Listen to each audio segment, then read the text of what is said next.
The Art of Appetite, an introduction. Cough. I think I figured it out. What out? It. Why, you're stoned and almost homeless. Homeless. Yes, homeless. K, well, what is it? S, okay, hear me out.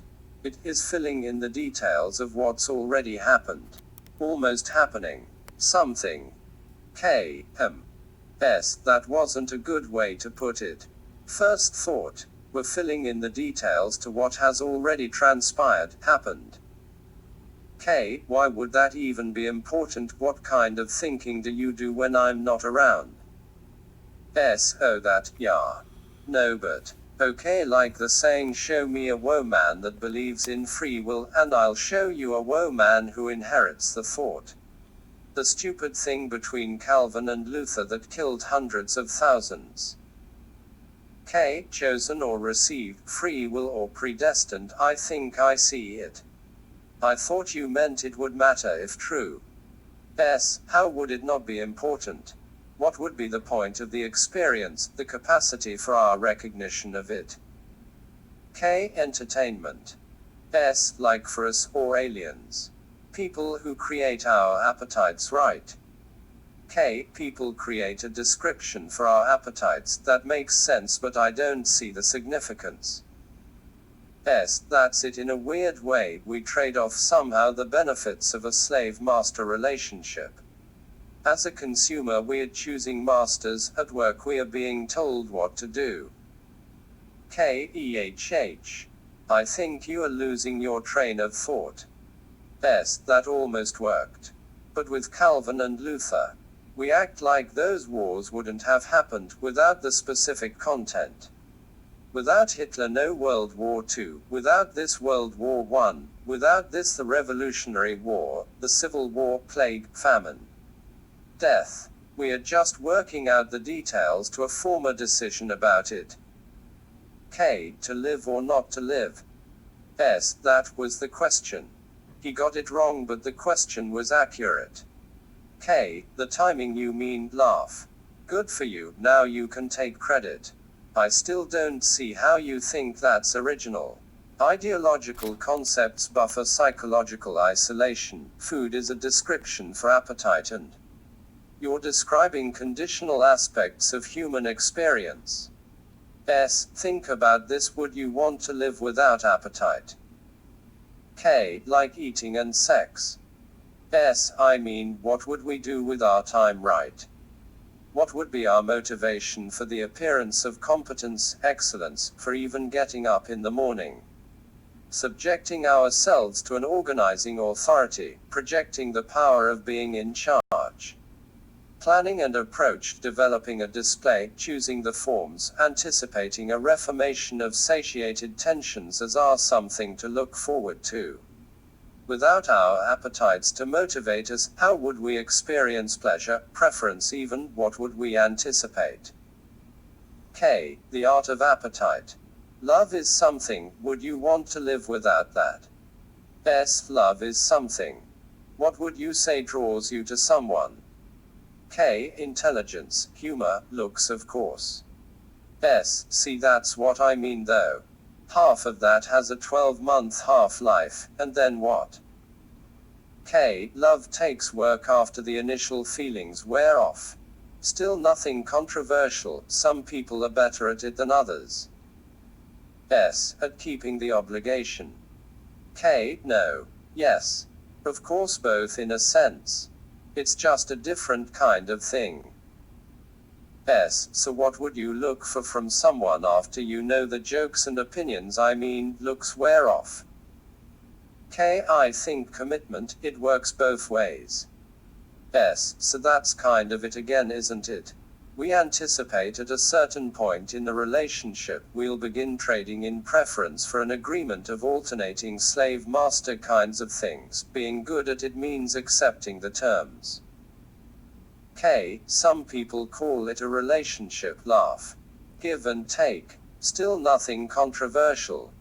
S, so it's like a coalescing endurance until the end of things. Pleasant as possible. Unpleasant here and there helps to remember what that means. K. Living your life with someone, having someone there. You act like you never have mood swings, distemperament. The preference is being willing to endure that part because they endure it for you once in a while. Mostly pleasant. S. So divorce is like consumption.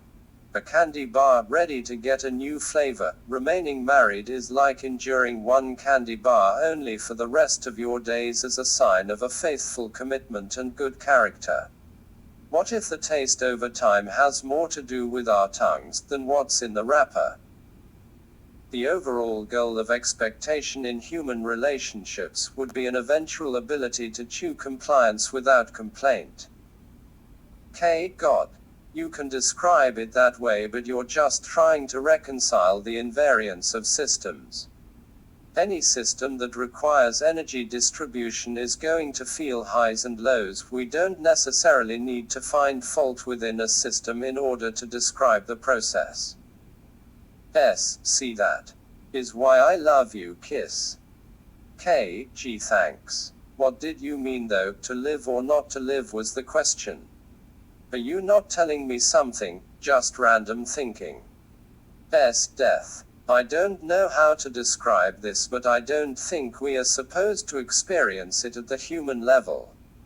I was thinking about Adam and Eve, so-called, in the Garden of Eden.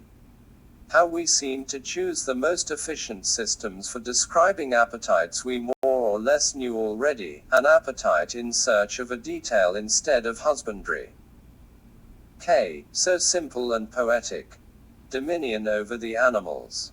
We systematized, enslaved the animal kingdom. You're focusing there, I think.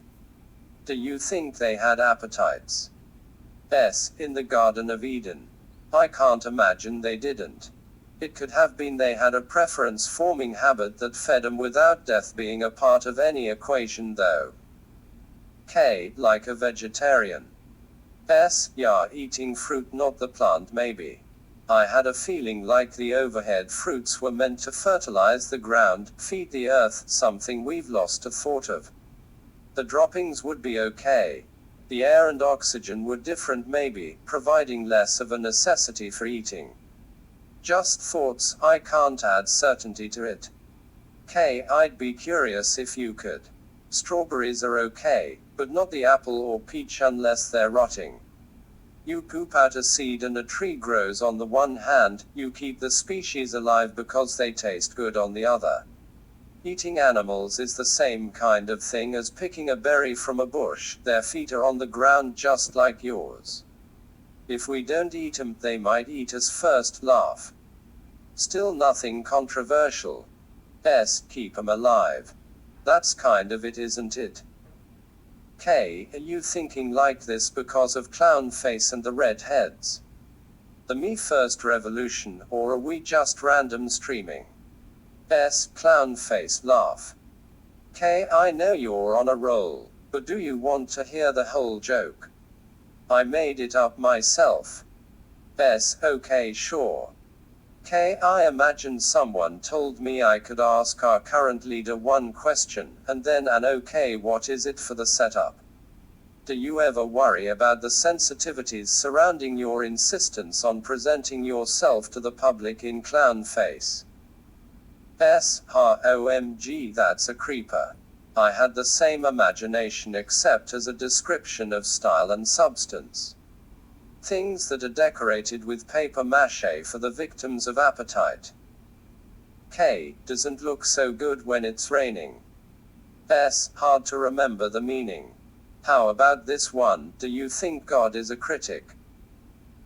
K. Laugh. So is that it the reason for the way you are thinking? S. Yeah, he does add oxygen or form to the thought. Overall though he seems like a plinko chip making its way to the bottom.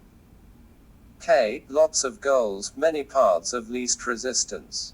Wearing a mask to him is probably like putting a hat on a hat. S. Leading to a war on common sense in the middle of a health crisis.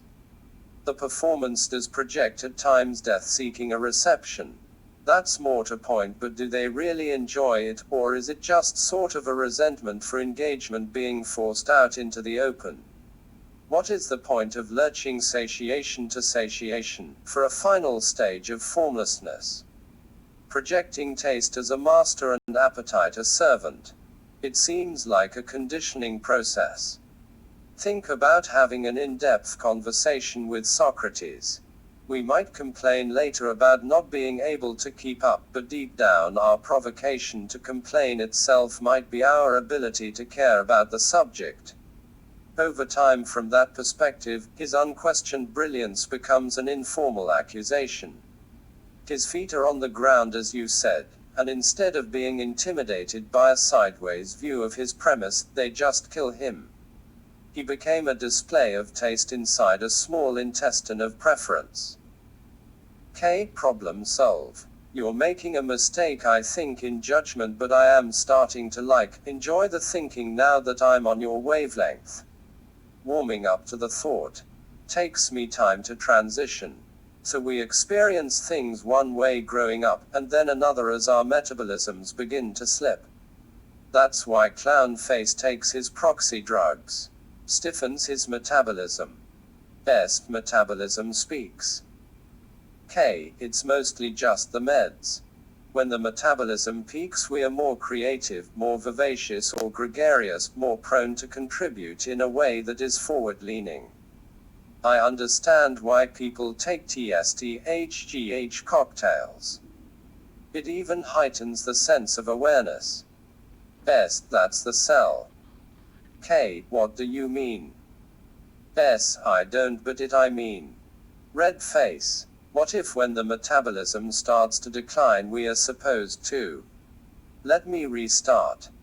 Imagine metabolism working like a double pan scale of balance. It peaks one way for growth, for providing ballast so we can work through our appetites and mating rituals, and then it starts to tilt the other way, and that's considered a problem, like you said. What if when we are growing up we are walking down a staircase? Our body is getting longer, but the head is still at the top of the stairs when fully grown in terms of our own perspective. Our mind developed around us in the same way we now have long arms and legs. What seemed like a long journey as an infant is now the perspective. Our body is as big as the staircase we just descended, and we seem to think the journey is over as a destination. We walk off and decline to death. What if the purpose of that whole exercise was so that we could have the capacity to walk back up the staircase?